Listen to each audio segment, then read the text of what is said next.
ప్రభుత్వం రైతులకు మద్దతుగా మరో కీలక నిర్ణయం తీసుకుంది. పీఎం కిసాన్ సమ్మాన్ నిధి యోజన కింద రైతులకు ఏటా 6,000 రూపాయల సాయం అందిస్తున్న విషయం తెలిసిందే. ఈ మొత్తాన్ని సంవత్సరానికి 3 విడతలుగా ప్రతి 4 నెలలకు 2,000 రూపాయల చొప్పున నేరుగా రైతుల ఖాతాలో జమ చేస్తారు.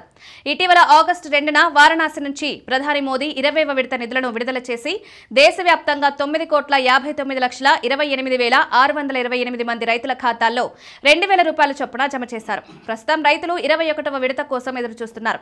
అయితే ఇంకా సమయం ఉన్నప్పటికీ కేంద్రం కొన్ని రాష్ట్రాల్లో ముందుగానే నిధులను విడుదల చేసింది.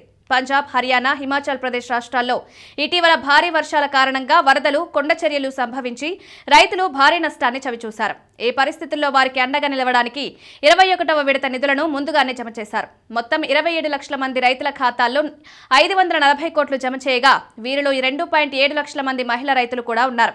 కేంద్ర వ్యవసాయ శాఖ మంత్రి శివరాజ్ సింగ్ చౌహాన్ వీడియో కాన్ఫరెన్స్ ద్వారా ఈ నిధులను విడుదల చేశారు. ఈ కార్యక్రమంలో ఆయా రాష్ట్రాల వ్యవసాయ మంత్రులు, ఎంపీలు, ఎమ్మెల్యేలు, ఉన్నతాధికారులు పాల్గొన్నారు.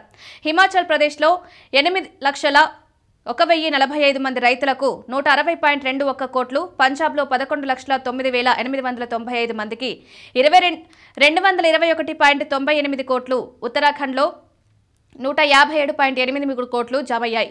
లబ్ధిదారులు తమ స్టేటస్ను పీఎం కిసాన్ అధికారిక పోర్టల్లో ఆధార్ నంబర్ లేదా అకౌంట్ నంబర్ ఎంటర్ చేసి తెలుసుకోవచ్చు. పీఎం కిసాన్ నిధులు పొందడానికి కేవైసీ తప్పనిసరిగా పూర్తి చేయాలి.